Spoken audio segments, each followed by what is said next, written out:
किराएदार बेटा। उठ जा नालायक, सुबह के 8 बजने को है। तुझे एग्जाम नहीं देना क्या? थोड़ी देर और सोने दीजिए ना पापा। तू उठता या फिर मैं तेरे ऊपर पानी फेंकूं? रोज गधों की तरह सोता रहता है, पेपर की कोई टेंशन ही नहीं है। और एक हमारा समय था जब हम पेपर में फेल होने के डर से रात भर पढ़ा करते थे, सो ही नहीं पाते थे। तो क्या अब आप उसका बदला मुझसे लेंगे? मैं 15 मिनट बाद उठ जाऊंगा, आप प्लीज जाइए, मुझे डिस्टर्ब मत कीजिए। इतना कहकर रौनक रजाई ढककर फिर से सो जाता है। तू ऐसा नहीं मानेगा, रुक मैं अभी पानी लेकर आता हूं। बस फिर क्या था, इतना कहकर वो भागते हुए बाथरूम में जाते हैं और पानी की एक बड़ी सी बाल्टी लाकर रौनक के ऊपर फेंक देते हैं। पानी पड़ते ही रौनक झट से उठ जाता है। ये आपने क्या किया पापा? अब तो उठेगा नहीं तो यही करना पड़ेगा ना। वैसे थैंक्स डैड, आपके कारण ना अब मुझे नहाने की भी जरूरत नहीं पड़ेगी। चलिए अब आप माँ से बोलकर मेरे कपड़े निकलवा दीजिए, तब तक मैं ब्रश कर लेता हूँ। वैसे कल ना आप एक काम और करना, नहलाने के साथ साथ मुझे ब्रश भी करवा देना। ये ब्रश करने में ना मुझे बहुत आलस आता है। रौनक की बातों से अरविंद का मुंह खुला का खुला रह जाता है। वो अपनी पत्नी कमला के पास जाता है और रौनक की हरकतों के बारे में बताता है, जिसे सुन उसकी पत्नी हंसने लगती है। तुम अपने बेटे को समझाने के बजाय हंस रही हो। रौनक बच्चा है, धीरे धीरे सुधर जाएगा, आप क्यों उसके पीछे पड़े रहते हो? अभी नहीं सुधरेगा तो कब सुधरेगा? 10वीं क्लास में है रौनक, वो अब कोई बच्चा नहीं रहा। अरविंद की इतना बोलते ही वहां रौनक भी आ जाता है। क्या डैड, मैंने आपको एक काम दिया था, वो भी नहीं हुआ आपसे। अरे क्या हुआ बेटा? माँ, मैंने डैड से बोला था कि वो आपको बोलकर मेरे स्कूल की यूनिफॉर्म निकाल दे, लेकिन मेरे पीछे पड़ने के अलावा इनसे एक काम ढंग से नहीं होता। देख रही हो कमला, देख रही हो अपने लाडले को? अरे आप चुप रहिए जी। चलो बेटा, मैं तुम्हें कपड़े निकाल कर दे देती हूँ। बस ऐसे ही साल पर साल बीतते जाते हैं, लेकिन रौनक के रवैये में कोई बदलाव नहीं आता। वो पहले से भी ज्यादा आलसी और पूरी तरह अपने माता पिता पर निर्भर हो जाता है। 2 साल बाद पता नहीं कहाँ गायब रहता है पूरे दिन, अब तक तो आ जाना चाहिए था। अरे आप इतनी फिक्र क्यों कर रहे हैं उसकी? दोस्तों के साथ खेल रहा होगा, आ जाएगा अभी। ये कोई टाइम है खेलने का? 10 बजने वाले हैं, इतनी रात में कौन खेलता है? कमला कुछ कहती उससे पहले ही रौनक वहां आ जाता है। मम्मी जल्दी से खाना लगा दो, बहुत भूख लग रही है। तुम्हें तब तक खाना नहीं मिलेगा जब तक तुम बता नहीं देते कि इतनी रात गए कहां से आ रहे हो। ओ प्लीज डैड, अब आप एसी पे प्रद्युमन बनकर मेरे सर पर बंदूक लेकर मत बैठ जाना। अपनी फालतू की बकवास बंद कर और बता कहां से आ रहा है। माँ अब समझाइए ना डैड को।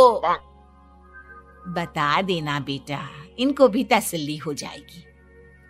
आप बोल रही हैं तो बता देता हूँ, मैं दोस्तों के साथ मूवी देखने गया था, इसलिए देर हो गई। तो इन सब चीजों में मेरे पैसे उड़ाता है।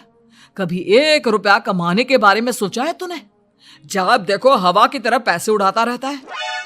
माँ अब आप इन्हें चुप करा दीजिए, वरना ना मुझे गुस्सा आ जाएगा। अच्छा क्या कर लेगा? बता ना क्या कर लेगा तू? वैसे बात तो ठीक ही है, मैं कर ही क्या सकता हूँ। पैसे तो फिर भी मैं आपसे ही मांगूंगा ना। चलिए अब ये सब बात छोड़िए और मम्मी मेरे लिए खाना लगा दीजिए। अभी लगा देती हूँ बेटा। मैं बता रहा हूँ कमला, एक दिन ये ऐसे ही बिगड़ जाएगा। ओफो, आप क्यों इतना पीछे पड़े रहते हो मेरे बच्चे के? बात की बाद में देखेंगे, अभी आप शांति से उसे खाना खाने देंगे। अगले दिन डैडी मुझे 10,000 रुपए चाहिए। हाँ? अब इतने पैसे क्यों चाहिए तुझे? डैड आप बिना सवाल किए कभी पैसे नहीं दे सकते क्या? जब तक तू बताएगा नहीं तुझे पैसे भी नहीं मिलेंगे। अरे अब आप अपने बेटे को पैसे भी नहीं दे सकते? नालायक, तेरी उम्र के लोग नौकरी करते हैं और एक तू है जो नौकरी करने का नाम ही नहीं लेता कभी। आप लोगों के होते हुए भला मैं नौकरी क्यों करूं? अरे हम कब तक पैसे देंगे तुझे? तुझे भी तो अपने पैरों पर खड़ा होना होगा ना। कौन सा उधार के पैरों पर खड़ा हूं? अपने ही तो पैरों पर खड़ा हूं मैं। इसी तरह रौनक दिन प्रतिदिन लापरवाह होता जाता है। उसकी लापरवाही को देखते हुए अरविंद और कमला अपने बेटे की शादी कराने का फैसला लेते हैं और 1 महीने के अंदर अंदर ही रौनक की शादी मेघा नाम की लड़की से करा देते हैं। शादी के कुछ दिन बाद, रौनक, मुझे एक अच्छी सी साड़ी चाहिए, आप ला दोगे ना? हाँ, क्यों नहीं। कितने तक की आती है साड़ी? यही करीब 5,000 तक की। तुम चिंता मत करो, मैं आज ही डैडी से पैसे मांगकर तुम्हारे लिए साड़ी ले आऊंगा। आप कब तक ऐसे ही अपने पापा से पैसे मांगते रहेंगी? कोई अच्छी सी नौकरी क्यों नहीं कर लेते आप? अरे डैड के होते हुए मुझे नौकरी करने की जरूरत ही क्या है? पर आप ऐसे कब तक उनसे पैसे मांगते रहेंगे? कुछ आपको अपने दम पर भी तो करना होगा ना। अब तुम भी बाकी लोगों की तरह मुझे ज्ञान देना शुरू मत कर देना। साड़ी चाहिए ना तुम्हें, मिल जाएगी बस। इतना कहकर रौनक अपने पिता से पैसे मांगने चला जाता है। डैडी, मुझे 5,000 रुपया चाहिए। अब 5,000 क्यों चाहिए तुझे? वो मेघा को साड़ी चाहिए थी। अरविंद आगे बिना कुछ कहे चुपचाप उसे पैसे निकाल कर दे देता है। कुछ दिन बाद, तुम्हें नहीं लगता कमला, रौनक हम पर पहले से भी ज्यादा डिपेंड हो गया है? मुझे तो अब उसके भविष्य की चिंता होने लगी है। कल को हमें कुछ हो गया तो वो क्या करेगा? काश तुमने पहले ये सोच लिया होता तो आज हमारा बेटा इतना लापरवाह नहीं होता। तब मुझे कहाँ पता था कि मेरा लाड प्यार उसे इतना बिगाड़ देगा कि वो इस हद तक लापरवाह बन जाएगा।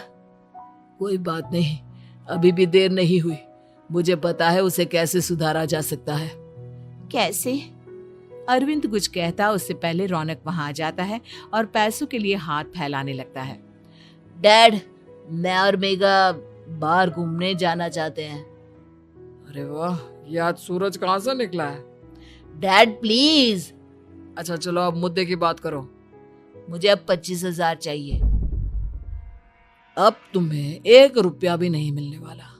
अगर तुम्हें पैसों की इतनी ही जरूरत है तो कोई ढंग की नौकरी कर लो। मम्मी, आप कुछ कहिए ना डैड को। बेटा, वो गलत क्या बोल रहे हैं? ये सब हम तेरे भले के लिए ही तो कर रहे हैं। मम्मा, मैंने बताया ना आपको, मुझे नहीं करनी कोई जॉब वॉब। तो ठीक है, निकल जाओ हमारे घर से। तुम्हारे जैसे लोगों के लिए मैंने ये घर खड़ा नहीं किया है। जितना ये घर आपका है ना, उतना ही मेरा भी है। मैं कहीं नहीं जाने वाला। जाना तो पड़ेगा ही तुझे, क्योंकि अब मैं तेरा कोई भी खर्चा नहीं उठाने वाला। ठीक है, मत उठाइए मेरा खर्चा, मैं अपने दम पर भी जी सकता हूँ। तो बेशर्मों की तरह अब तक यहाँ क्यों खड़ा है? अपना सामान ले और निकल जाए यहाँ से। रौनक पैर पटकते हुए वहां से चला जाता है। घर से निकालना जरूरी है क्या उसे? बिना पैसों के कौन रखेगा उसे किराए पर? अगर उसका भविष्य सुधारना है तो हमें अपने दिल पर पत्थर रखकर ये कदम उठाना ही होगा।